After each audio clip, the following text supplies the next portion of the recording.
Pat and his black and white cat.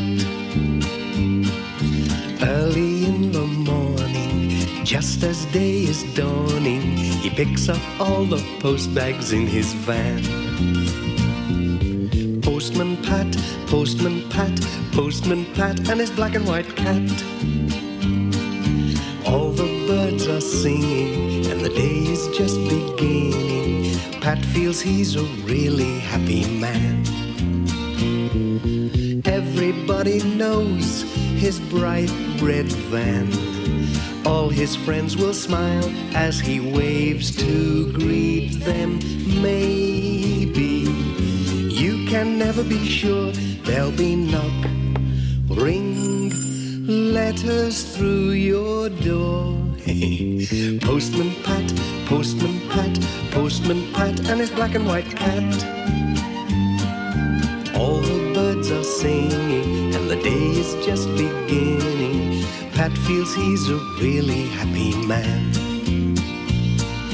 Pat feels he's a really happy man. Pat feels he's a really happy man. Boom, boom, boom, boom, boom, boom. What a lovely day, said Pat to Jess as they drove along the valley on a fine sunny morning.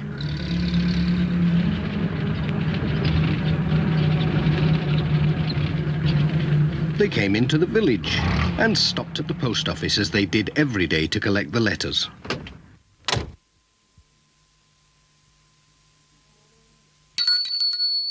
Good morning, Pat called. Morning, Pat, said Mrs. Goggins. Looks like a busy day for you, lots of letters and parcels. Well, at least it's a nice day for it. That's odd, said Mrs. Goggins. Most of the post seems to be for Katie and Tom Pottage. Ah, but of course it's their birthday. Oh, so it is, said Pat. Won't they be excited when they see all these parcels? They are lucky. I remember when I was their age, waiting for the post. Hey, I'd better be on my way. They'll be looking out for me. Well, I'll be off. Goodbye. Boom, boom, boom, boom, boom, boom.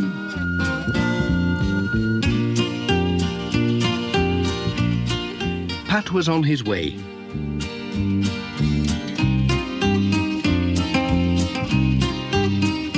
Before going to the Pottages, he had to call at the village school.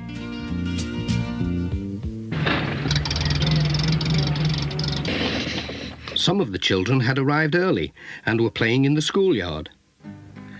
Bill Thompson came running up to take care of the letters till the headmaster came. He always did that because he was the oldest. Oh dear, right in a puddle.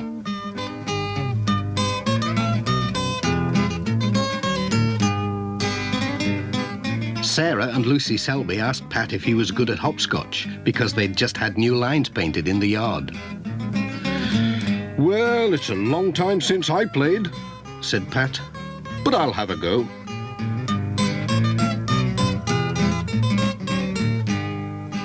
Let's see now. He was quite good at it. Whoops! Pat was enjoying the hopscotch so much he almost forgot the time. Hey, I'll have to be going. We can't have the post being late, can we? Especially today. Bye-bye, Pat. Goodbye.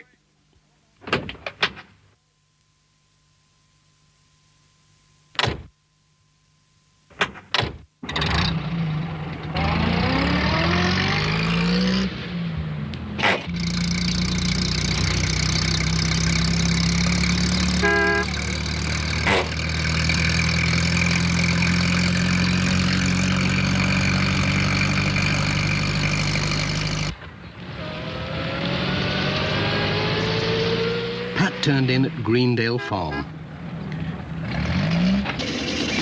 Katie and Tom saw him coming and ran to meet him. They were so excited they couldn't wait to see what Pat had brought them. They're twins, you see, so it was a double birthday. Pat wished them a happy birthday, then took a letter to their mother.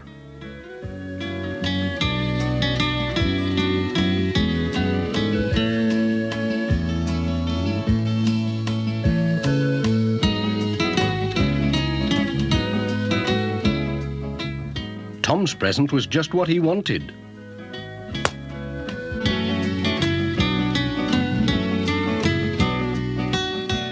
But Katie didn't seem very pleased with hers.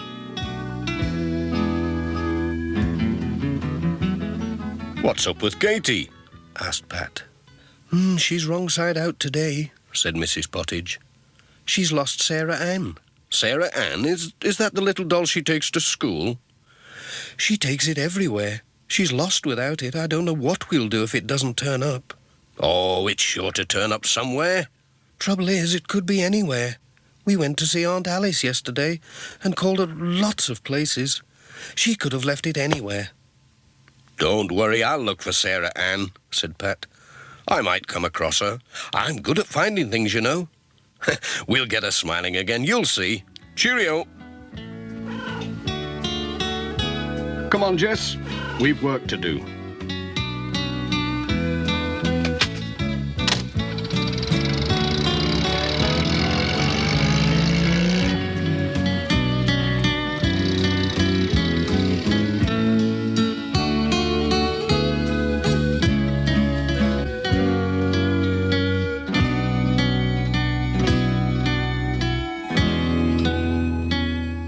The next stop was the church.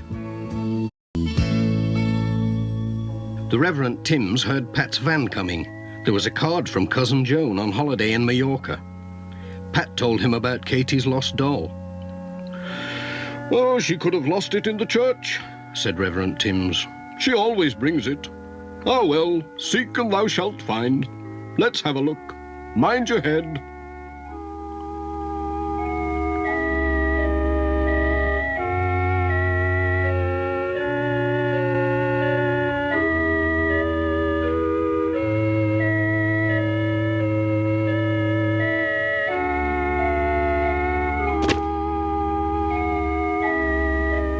"Found anything?"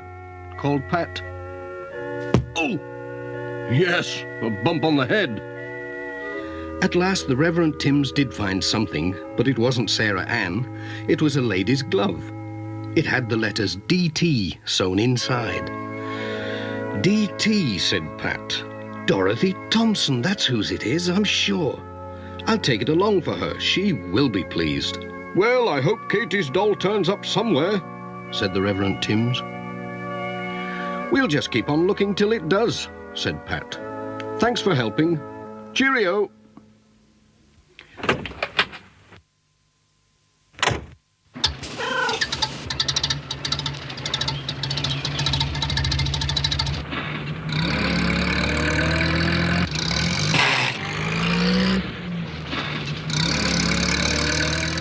When Pat and Jess arrived at Thompson Ground, Mrs. Thompson was out with a basket, collecting the eggs.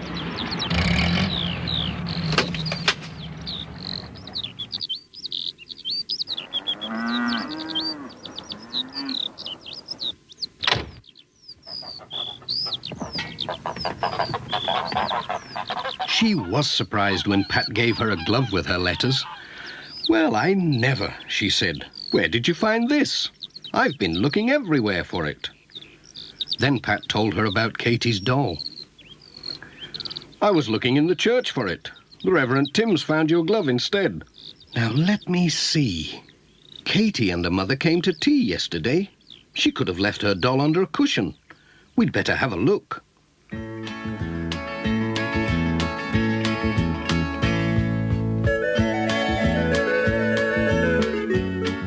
They searched everywhere. Mrs. Thompson found something, but it wasn't a doll. It was a penknife. "Hey, that looks like Ted Glenn's knife." "Goodness knows when he left it here," said Mrs. Thompson. "Would you take it along for him? He will be pleased to have it back." "Yes, I'll take it."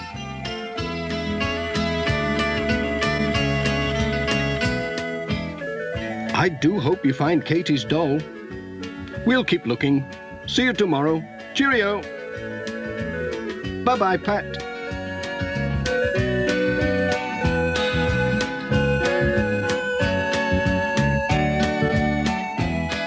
"What a day," said Pat to Jess.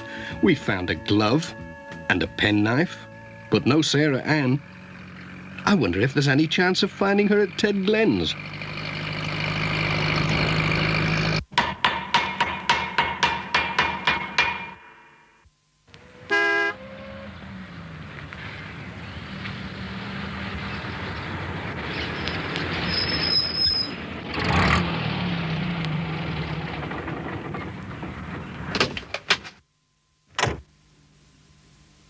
Ted Glen was delighted to see his knife.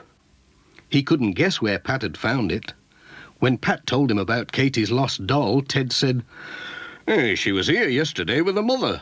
They brought a lamp to repair. So they went to look in Ted's workshop.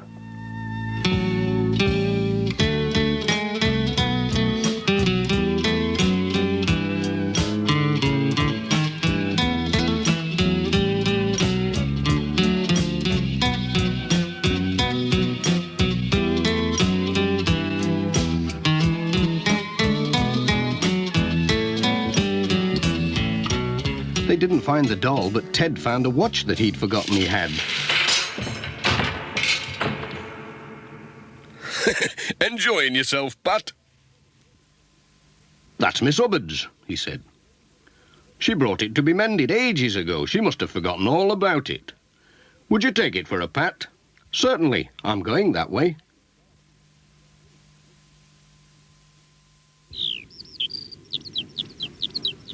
I hope you find the lassie's doll, said Ted. So do I, said Pat. I seem to be able to find everything else. Bye, Ted. So long, then.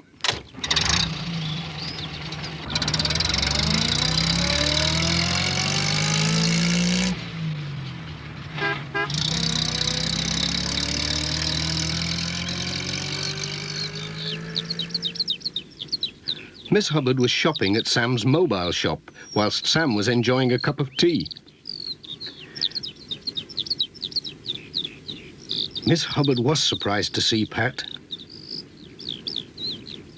and even more surprised to see her watch. Pat told them all about Katie's lost doll, but they hadn't seen it. Poor Katie, said Pat, and on her birthday too.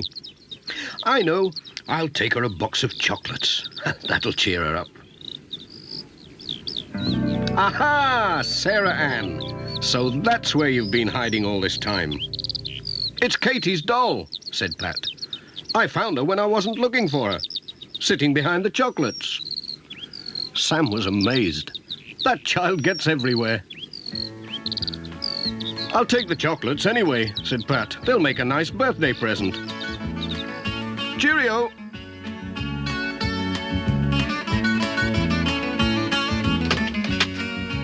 Here she is, Jess. Keep an eye on her.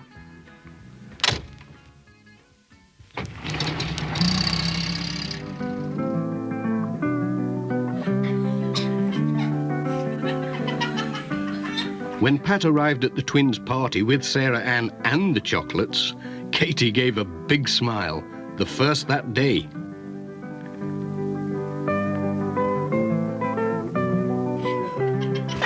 Jess joined in the party. And Pat had a piece of cake.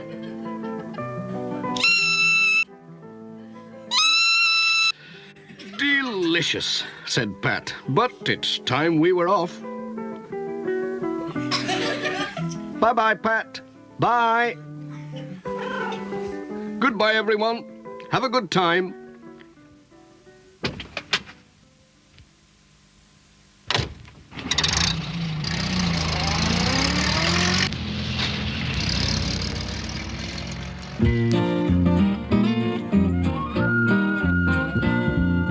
Postman Pat, Postman Pat, Postman Pat and his black and white cat. Bum bum bum bum bum bum, dum dum dilly dum bum bum, bum bum bum bum bum bum bum.